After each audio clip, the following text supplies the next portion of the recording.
안녕하세요. 긍정화입니다. 오늘은 슈퍼히어로에 대해서 얘기하려고 해요. 빨강 망토를 입은 슈퍼히어로와 초록색 망토를 입은 슈퍼히어로가 있어요. 빨강 망토의 슈퍼히어로는 이렇게 세상을 보고 있다가 저기 문제가 생겼어. 그러면 당장 날아가서 그 문제의 원인을 찾아서 없애버리는 그런 파워를 가지고 있는 슈퍼히어로고요. 초록색 망토를 입은 슈퍼히어로는 좋은 거를 만들어내는 파워를 가지고 있어요.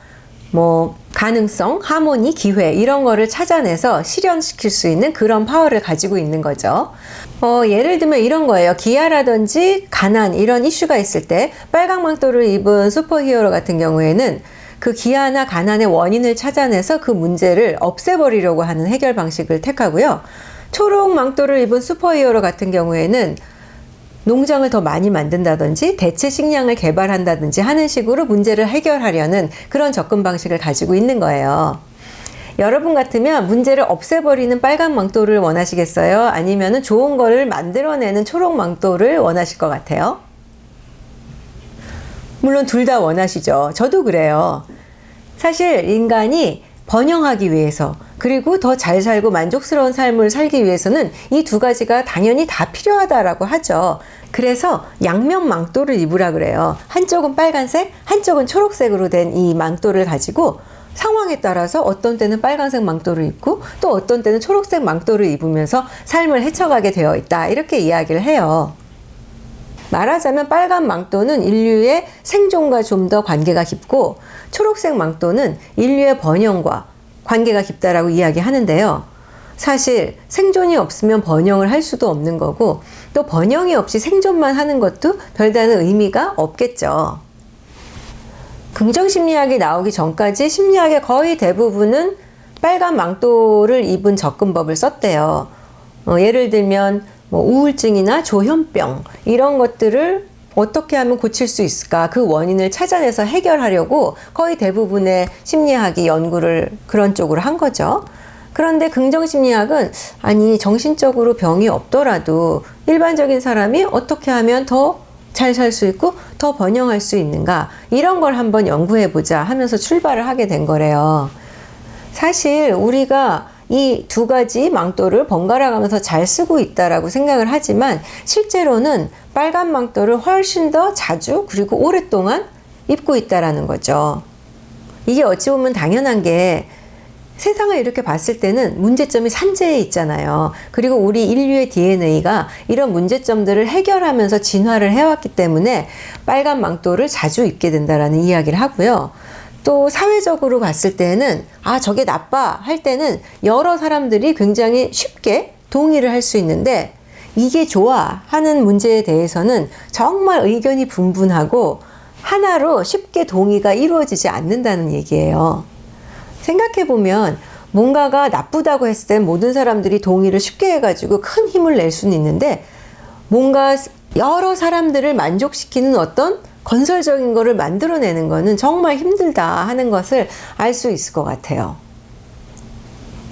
그런데 이게 문제야, 저게 문제야, 내가 이래서 문제야, 쟤는 저래서 문제야 이렇게 빨간 망토만 계속 입고 있으면 기회를 찾는 초록색 망토를 입을 수가 없으니까 나한테 오는 기회들이 그냥 스르르 사라져버리기 쉽다는 거예요. 그래서 어떻게 하면 초록색 망토를 더 자주 입고 또 초록색 망토를 효율적으로 쓸 수 있는지 그것에 대해서 긍정심리학이 굉장히 많은 연구를 하고 있어요. 낙관성에 대해서도 연구하죠. 웰빙이라든지 어려움이 왔을 때 어떻게 잘 적응하고 거기서 빨리 빠져나오는지 하는 회복 탄력성, 어떤 일에 대해서 쉽게 포기하지 않고 끝까지 갈 수 있는 그릿이라든지 공감, 감사함 이런 모든 것들이 이제 긍정심리학의 연구 대상이 되고 있는 거죠.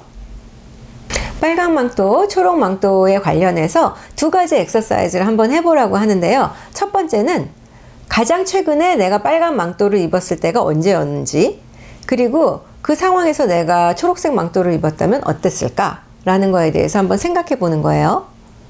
그리고 두 번째는 내가 빨간 망토를 입었는데 잘못 입었어요. 그래서 빨간 망토를 제대로 사용하지 못한 경우는 무엇이었는지에 대해서 생각해 보는 거예요.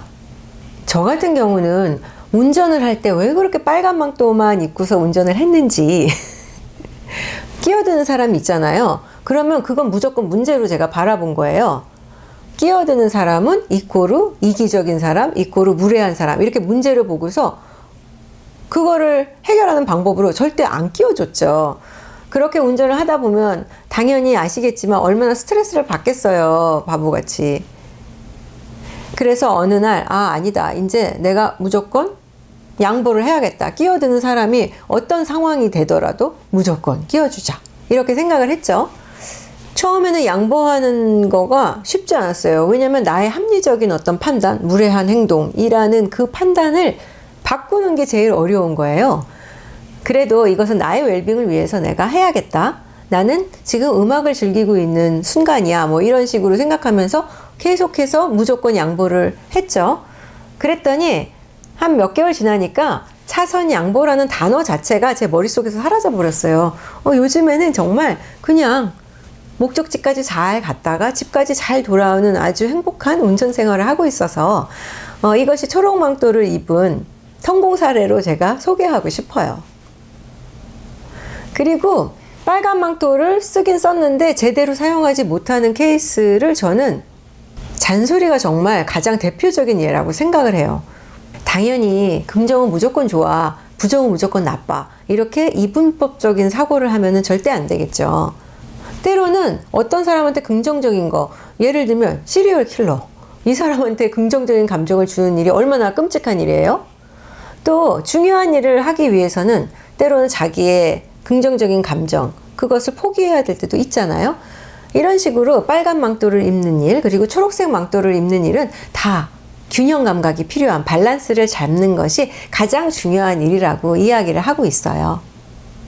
우리가 빨간 망토를 입어야 할 때, 그럴 때는 문제를 잘 바라보면서 이 문제가 얼마나 큰 문제인지, 그리고 이 문제 중에서 내가 풀 수 있는 부분은 어떤 부분인지, 그리고 그걸 어떻게 하면 효율적으로 잘 빨간 망토를 쓸 수 있는지, 그런 거에 대해서 한번 생각해 보면 좋을 것 같고요.